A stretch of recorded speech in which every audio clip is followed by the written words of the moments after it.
Bienvenue à tous à ce webinaire qui sera consacré donc à la sous-traitance et aux obligations de vigilance du donneur d'ordre en matière sociale. Je me présente, David Kasperzik, donc inspecteur du recouvrement, et mon collègue Olivier Paya, également inspecteur du recouvrement. Nous allons aborder donc avec vous la sous-traitance et comment vous prémunir en cas de défaillance de votre sous-traitant. Alors, dans vos activités respectives, vous faites appel régulièrement à des prestataires, à des sous-traitants. Au cours de la présentation, on parlera également de co-contractants. Dès lors que vous signez un devis avec un prestataire, vous devenez co-contractant et vous serez concerné par ce qui va être dit. Donc, on va vous présenter avec Olivier essentiellement 6 points. Donc, tout d'abord, on va redéfinir ensemble ce qu'est la sous-traitance. Ensuite, on verra ensemble le travail légal pour terminer plus particulièrement sur le travail dissimulé. Olivier vous présentera quelles sont les obligations du donneur d'ordre en matière de sous-traitance. On fera un point sur la sécurisation juridique des contrats de sous-traitance. Et enfin, Olivier vous expliquera comment se passe la mise en œuvre de la solidarité financière du donneur d'ordre. Donc, tout au long de la présentation, vous avez un chat à votre disposition et 2 collègues sont là pour répondre à vos questions. Et éventuellement, si certaines questions nécessitaient une réponse plus particulière ou plus de temps, vous aurez la possibilité d'être recontacté ultérieurement. Alors, quand on parle de sous-traitance, donc l'opération de la sous-traitance, c'est l'opération par laquelle un entrepreneur, une société, donc le sous-traité, confie sous sa responsabilité, et ça c'est important, une tâche à réaliser à une autre société qu'on appellera le sous-traitant. Donc le donneur d'ordre a un recours à un prestataire, un sous-traitant, pour l'exécution d'un travail, une fourniture de prestations ou l'accomplissement d'un acte de commerce. En général, on va distinguer 2 types de sous-traitance. On va avoir une sous-traitance dite de capacité qu'on retrouve essentiellement lorsqu'il y a un accroissement d'activité, et une sous-traitance dite de spécialité. C'est lorsque les tâches qui vous sont confiées, dans les tâches qui vous sont confiées, une partie ne relève pas de votre cœur de métier. Alors la sous-traitance, en fait, ça va concerner tous les types de contrats dès lors que vous faites appel à un prestataire qui est extérieur à votre entreprise. C'est les contrats de production, fabrication, transformation, la construction. C'est la fourniture, la vente, les travaux agricoles. C'est la sous-traitance industrielle ou de travaux, le transport, mais également les prestations matérielles, intellectuelles ou artistiques. Alors vous, en tant que donneur d'ordre, dès lors que vous allez mettre en œuvre l'exécution d'une de ces tâches via un prestataire, via un sous-traitant, ce sous-traitant peut être amené à être contrôlé par différents services. L'URSSAF, les services de la Directe, anciennement Inspection du Travail, les services de police, la gendarmerie, la DREAL, donc là c'est quelques exemples. Et en fait, vous avez plusieurs types d'agents de contrôle qui ont la compétence de relever les infractions de travail légal. Donc lorsqu'on parle de travail légal, on va parler de 6 types de fraudes. Tout d'abord, le pré-illicite de manœuvre et le marchandage. Le marchandage qui est fortement lié au pré-illicite de manœuvre, puisque lorsqu'un salarié est prêté, s'il ne bénéficie pas des avantages proposés par l'entreprise utilisatrice, on parlera de marchandage. Ensuite, il y a l'emploi d'étrangers sans titre de travail leur permettant de travailler sur le territoire français, le cumul irrégulier d'emploi, la fraude aux prestations ou les fausses déclarations, et enfin le travail dissimulé qui nous intéressera plus particulièrement aujourd'hui dans notre présentation. Alors tout au long de notre présentation, on va essayer de prendre un exemple concret, assez simple, pour essayer d'illustrer nos propos. Donc imaginons qu'Olivier et moi procédons à la vérification d'un chantier, un lotissement une construction d'un lotissement de 50 maisons, et on vérifie une entreprise, la société ST, pour sous-traitant, mais on va l'appeler ST, qui intervient avec 5 salariés.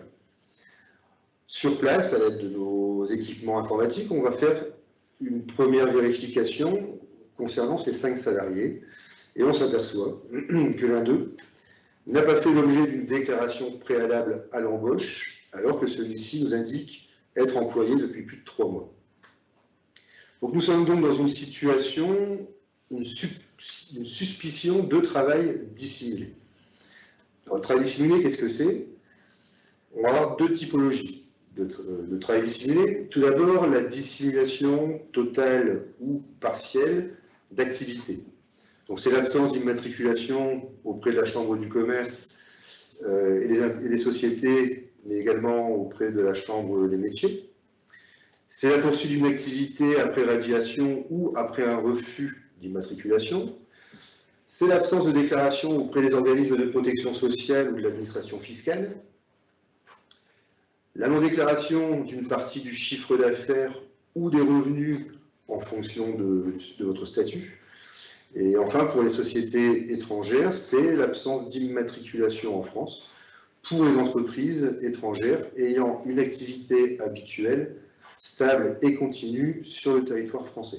Auquel cas, ces entreprises auront obligation de s'immatriculer auprès de l'URSSAF d'Alsace.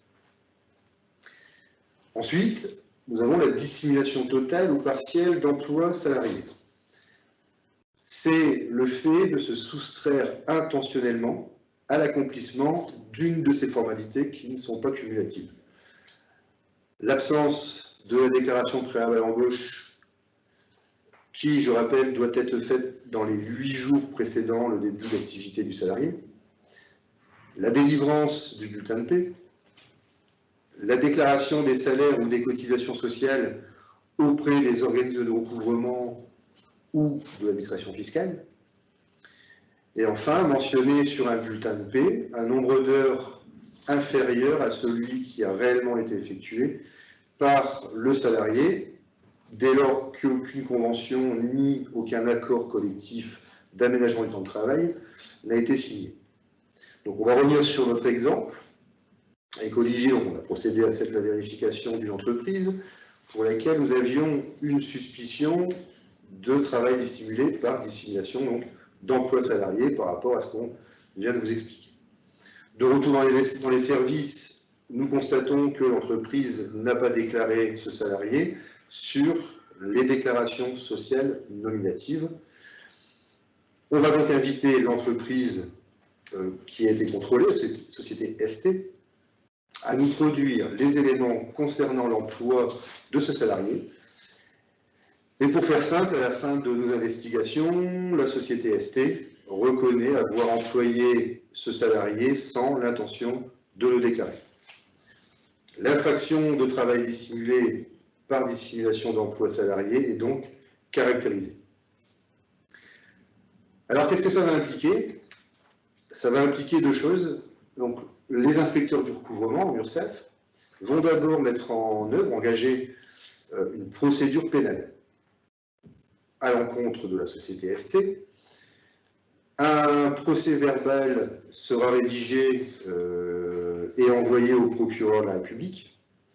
Et donc la société ST risquera donc, en tant que sanction pénale, pour les personnes physiques, 3 ans d'emprisonnement et 45 000 € d'amende. Pour les personnes morales, 225 000 € d'amende. Donc la procédure pénale a été mise en œuvre. Ensuite, nous sommes chargés de mettre en œuvre la procédure civile. La procédure civile, c'est le chiffrage des cotisations et des contributions sociales qui ont été éludées sur 5 ans plus l'année en cours. À ce chiffrage seront impliquées des majorations de retard et des pénalités de retard, mais également des sanctions financières renforcées. Alors ces sanctions financières renforcées, c'est l'annulation des réductions et d'exonérations de cotisations et de contributions sociales dont a bénéficié l'entreprise sur la période d'infraction. C'est l'application de majorations complémentaires de redressement qui peuvent aller de 25% à 40% selon qu'il y ait ou non des circonstances aggravantes et qui, en cas de récidive, seront appliquées à hauteur de 45% à 60%.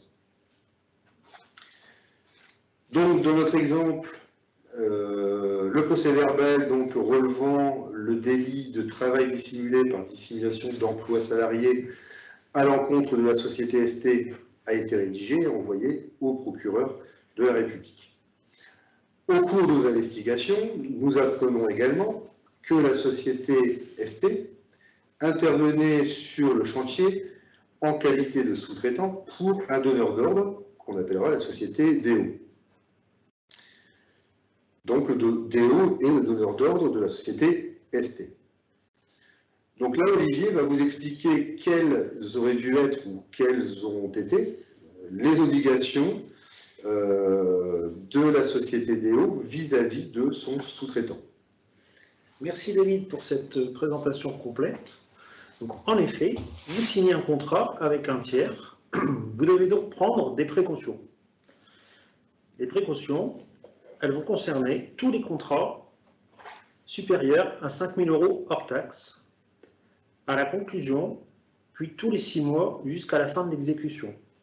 Ces précautions, ça va être d'obtenir un certain nombre de documents. Si votre sous-traitant est une entreprise française, pendant votre relation contractuelle, il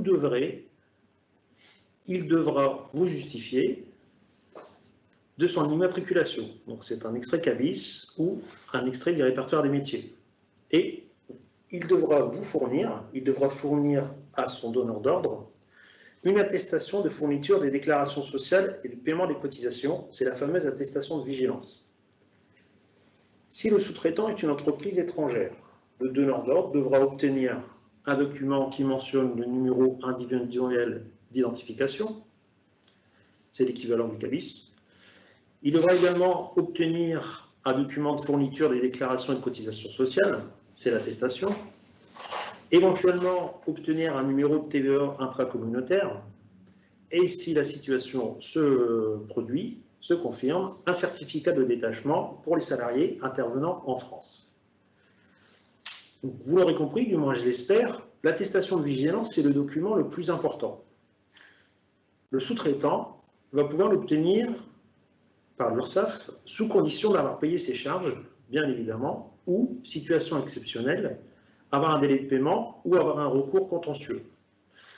Et l'attestation, elle indique également qu'il a déclaré les salaires versés pour ses salariés ou son chiffre d'affaires s'il s'agit d'un micro-entrepreneur. L'attestation de vigilance, à quoi elle ressemble?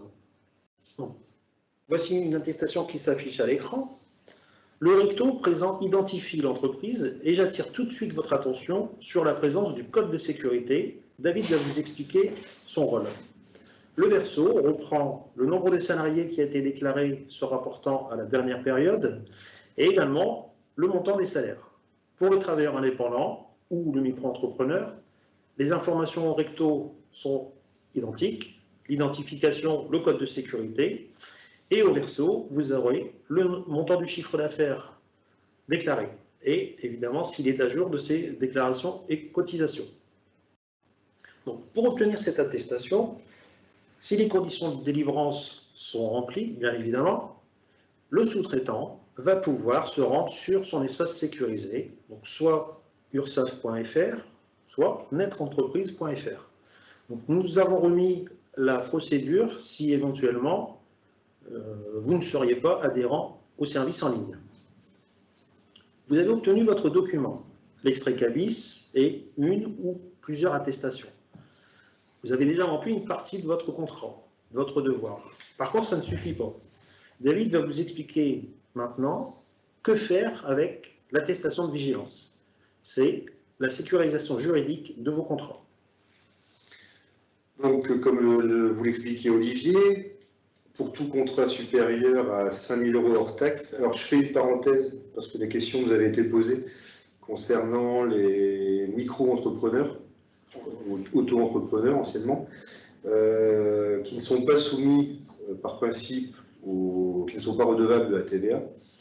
Les montants à prendre en compte, ce sont les montants facturés, puisqu'ils sont hors taxe. D'accord ? Donc pour tout contrat supérieur à 5 000 €, à la conclusion du contrat, puis tous les 6 mois, vous devez vous faire remettre cette fameuse attestation de vigilance. Alors l'attestation, vous l'avez, c'est bien, mais régulièrement, on nous remet des attestations, de fausses attestations, parce que c'est assez simple à refaire. Donc on va aller vérifier tout de suite si l'attestation qui nous a été remise est validée. Pour cela, donc Olivier, vous avez présenté le code de sécurité. À l'aide de ce code, vous allez vous rendre sur le site de l'URSSAF et vous saurez tout de suite si cette attestation est une vraie attestation. Vous avez votre attestation, elle est validée. Mais ça ne s'arrête pas là. L'attestation doit être cohérente. Je prends l'exemple d'un cas de construction de 50 maisons. Vous fournissez ça à un sous-traitant qui vous présente une attestation sur laquelle il ne déclare que 2 salariés. Tout de suite, ça pose certaines questions. Donc, votre sous-traitant devra, par n'importe quel moyen, vous justifier qu'il est en mesure de réaliser cette prestation, alors soit parce qu'il va faire appel à de l'intérim, soit parce qu'il a une intention d'embaucher des contrats à durée déterminée pour la période du chantier. Bref, c'est à lui de vous justifier la cohérence entre l'attestation et surtout la prestation que vous lui avez fournie. Enfin, pour les sous-traitants étrangers, vous devrez également vérifier l'existence d'un certificat de détachement, le certificat A1. Alors, il y a 2 raisons pour lesquelles un sous-traitant pourrait ne pas vous fournir son attestation. C'est très simple. Soit il n'a pas fourni ses déclarations sociales, soit il n'est pas à jour du paiement de ses charges. Dès lors qu'un donneur d'ordre n'a pas l'attestation de vigilance ou n'a pas vérifié la cohérence de cette attestation de vigilance, il sera donc tenu pour responsable solidairement vis-à-vis de son sous-traitant. Si nous insistons sur la nécessité pour vous de faire attention, pour le donneur d'ordre de faire attention, c'est d'une part parce que nous vous aimons bien et qu'on a besoin des entreprises pour vivre, bien évidemment. La sécurité sociale a besoin de vous. Et donc, les conséquences peuvent être lourdes si le donneur d'ordre n'a pas été vigilant. En effet, il pourrait être amené à payer une partie des dettes de son sous-traitant. Et on va voir que les conséquences sont extrêmement lourdes. Donc la mise en place de la solidarité financière, elle s'explique parce qu'à un moment donné, un donneur d'ordre a pris des risques tout au long de sa collaboration avec son sous-traitant. Donc les 3 risques principaux sont le défaut de vigilance. David vous a expliqué comment vous en prémunir. Donc j'espère qu'il a été clair. Le défaut de diligence et le recours sciemment. Le défaut de diligence, c'est ce que David vous a expliqué tout à l'heure. Les administrations qui sont compétentes pour relever le travail illégal vous informent, l'une d'elles vous informe que votre sous-traitant, que le sous-traitant ne respecte pas ses obligations. Il pratique du travail dissimulé. Et donc, ça sera à son donneur d'ordre de faire cesser cette situation par courrier en recommandé avec accusé de réception. Le recours sciemment, on l'évoque, mais c'est une situation qu'on rencontre de moins en moins. Un donneur d'ordre utilise un sous-traitant qui a recours à un sous-traitant qui pratique le travail dissimulé. Le donneur d'ordre est totalement au courant. Dans notre exemple, la société ST, sous-traitante, a été contrôlée. Donc, une infraction de travail dissimulé a été relevée. L'URSSAF a établi une lettre d'observation, conséquence civile. et elle a établi une procédure pénale. L'URSSAF interroge la société Déo, donc donneur d'ordre, pour lui demander de nous fournir les extraits CABIS, l'attestation, voire plusieurs attestations de vigilance selon la durée du contrat initial. Nous vérifions les documents et on arrive au constat qu'il y a les donneurs d'ordre n'ont pas eu l'attestation ou l'attestation était fausse ou incohérente. C'est ce que David vous expliquait tout à l'heure, la construction de 50 maisons par 2 salariés. Donc les conséquences, et là c'est la partie la moins rigolote de la présentation, c'est que vous allez devoir payer, le donneur d'ordre va devoir payer une partie de la dette. Cette dette va être calculée selon un prorata. Je vais vous expliquer tout de suite après avec un exemple chiffré. Mais pas que. Il va également se voir annuler une partie de ses exonérations. Donc voici un exemple chiffré de procédure qui malheureusement illustre la méconnaissance à l'époque. Alors je précise à l'époque, parce que maintenant avec cette présentation que vous pourrez retrouver en replay, que vous pourrez télécharger, j'espère que vous êtes armés pour vous prémunir de ce genre de conséquences. Donc, je vais vous présenter donc les conséquences financières encourues suite à la conclusion d'un contrat qui avait été signé à l'époque, un peu sans prudence. Une société de gardiennage avait fait l'objet d'une verbalisation pour travail dissimulé, un cas classique. Le montant de la lettre d'observation envoyée par l'URSSAF s'élevait à 4,5 millions d'euros. Lors des investigations, les inspecteurs ont pratiqué une saisie de l'ensemble de la facturation et le chiffre d'affaires a été déterminé, il s'élève à 11 millions d'euros. Dans le cadre des vérifications, l'inspecteur a réclamé les extraits CABIS et les attestations que normalement le sous-traitant aurait dû remettre au donneur d'ordre. Donc il a réclamé ces documents. Il s'est avéré dans les faits que certaines attestations étaient fausses. Alors c'est quand même dommage, parce qu'il y avait le code de sécurité dessus. David vous a expliqué comment vous en prémunir. Et il y avait également les données qui figuraient sur les attestations produites qui étaient incohérentes. C'est toujours notre exemple, les 50 maisons qui sont construites par deux salariés. Donc, la solidarité financière, elle a été mise en œuvre à l'encontre de certains donneurs d'ordre par un prorata. Et donc le prorata, le calcul, ça va être le montant de la dette réclamée au sous-traitant, donc les 4,5 millions d'euros, divisé par le montant du chiffre d'affaires reconstitué, les 11 millions. Ce chiffre va être appliqué au montant du chiffre d'affaires que le donneur d'ordre a permis de générer, donc 872 000 euros. La conséquence très lourde, c'est que le donneur d'ordre s'est vu réclamer le montant de plus de 350 000 euros. Donc vous comprenez bien pourquoi on attire votre attention sur toutes ces précautions. J'espère que ça vous aura été utile. Et d'autant plus que les vérifications ne sont pas lourdes. Il y a juste un document à se faire fournir, vérifier son authenticité et sa cohérence. Donc voilà, donc en espérant que les éléments apportés pourront vous aider en cas de défaillance de votre sous-traitant. Donc notre présentation est désormais terminée. Nous espérons avoir été clairs et vous avoir apporté l'ensemble des éléments que vous avez besoin. Si toutefois vous souhaitez en savoir plus ou nous contacter, nos coordonnées apparaissent à l'écran. Merci pour votre participation.